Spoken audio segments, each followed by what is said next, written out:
In the annals of history, few stories whisper of such profound loss as that of Silphium. Imagine a plant, so revered, so vital to an empire's prosperity and personal freedom, that its existence was literally worth its weight in silver. For centuries, this unassuming herb from the North African deserts of Cyrene offered ancient Romans an unparalleled gift, a potent, effective form of birth control, alongside a myriad of medicinal and culinary uses.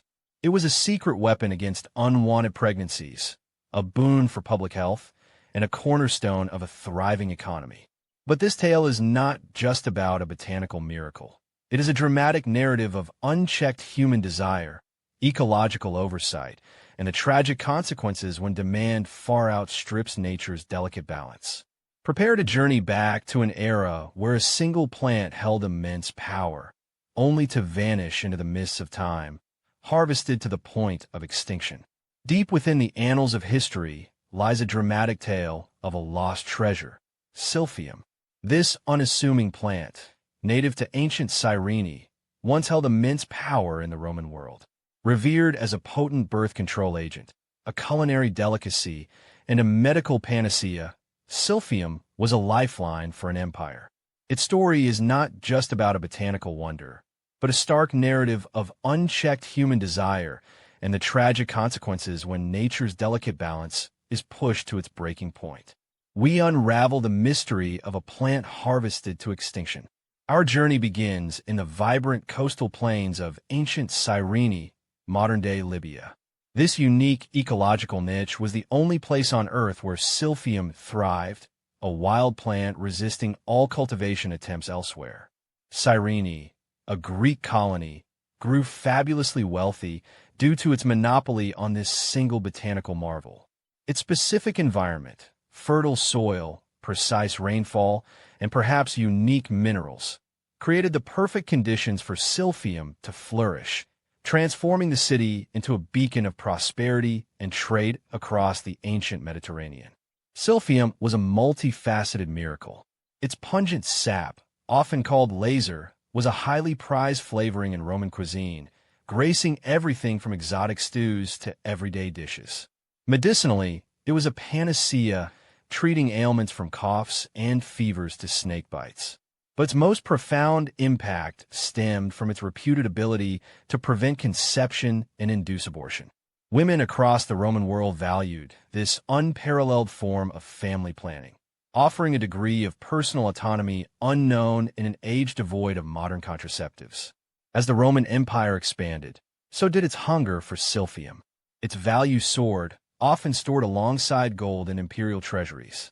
The plant became crucial for Rome's social and economic fabric. Its contraceptive properties offered freedom and control over family size, a silent revolution for individual lives. Merchants braved perilous seas, fueling a lucrative trade route that enriched Cyrene and met Rome's insatiable demand for this versatile, indispensable plant. This relentless desire, however, planted the seeds of its own destruction. Silphium's immense significance is immortalized on ancient Cyrenian coinage. From the 6th century BCE, their silver and gold pieces proudly displayed the plant's distinctive, heart-shaped seed pod or a full stalk. These weren't merely currency. They were powerful symbols, broadcasting the city's unique wealth and its source to the entire classical world. Owning Silphium, or items adorned with its image, became a mark of affluence and sophisticated taste, underscoring its deep intertwining with Cyrene's identity and prosperity. Despite numerous attempts, Romans and Cyrenians utterly failed to cultivate Silphium outside its native habitat. It stubbornly refused to grow elsewhere, likely due to a specific blend of unique soil composition, microclimates, and microorganisms found only in a narrow band of Cyrenaican desert. This ecological exclusivity, while making Cyrene rich, sealed the plant's fate. With no way to farm it, the entire supply depended on wild harvesting, rendering it inherently vulnerable to rapid overexploitation. Nature's limits were ignored. The collection of Silphium was a precise, yet increasingly destructive, operation. Harvesters ventured into the wild, carefully extracting its precious sap. Leaves and stalks were dried and shipped. What began as a sustainable practice evolved into an aggressive industry. The relentless demand from Rome and beyond drove collectors to extract more, faster, year after year. This unceasing pressure on wild stocks, without any means of replenishment or cultivation, began to visibly thin the once abundant fields, pushing the plant towards its tragic end. Even ancient writers noted Silphium's alarming decline. By the 1st century BCE, authors like Strabo lamented its increasing rarity, a direct consequence of unchecked harvesting. The once vast fields became patchy, forcing harvesters deeper into less accessible terrain. Prices skyrocketed, making it a luxury item available only to the wealthiest or most desperate. These early warnings of ecological depletion, however, were drowned out by the immense profits and the perceived necessity of the plant, setting a dangerous precedent for future generations. The most poignant testament to Silphium's demise comes from Pliny the Elder in his Naturalis Historia, 77c. He sorrowfully records that in his lifetime, only a single stalk was ever found in Cyrene, dispatched as a curiosity to Emperor Nero. Pliny's words confirm what many knew. The plant, once vital, was effectively gone. This account is more than a historical record. It's a profound lament for a lost era, a powerful witness to the destructive potential of human avarice, and an early warning about extinction.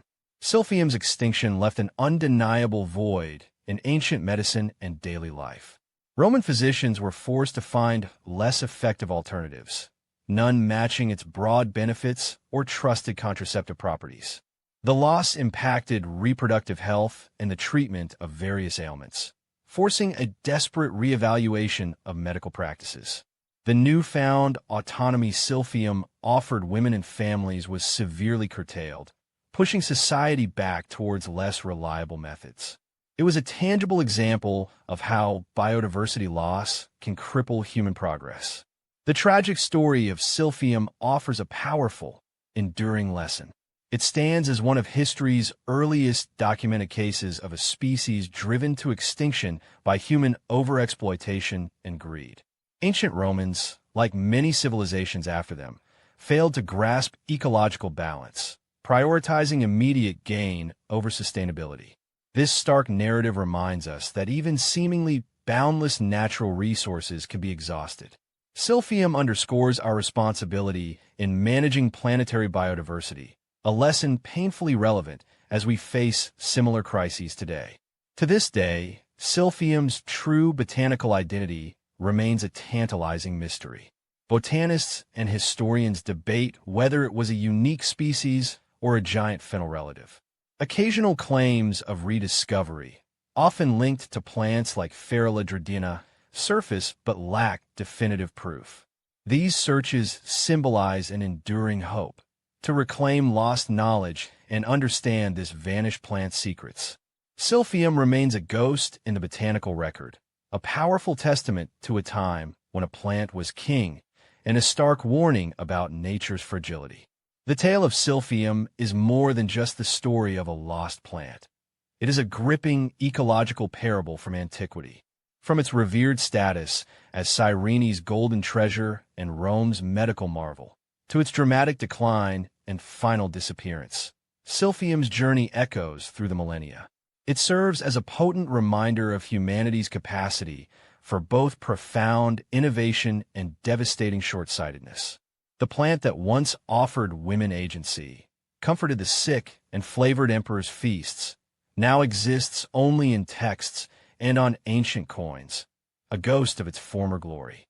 Its extinction underscores the irreversible consequences of unchecked greed, urging us to cherish and protect nature's delicate balance.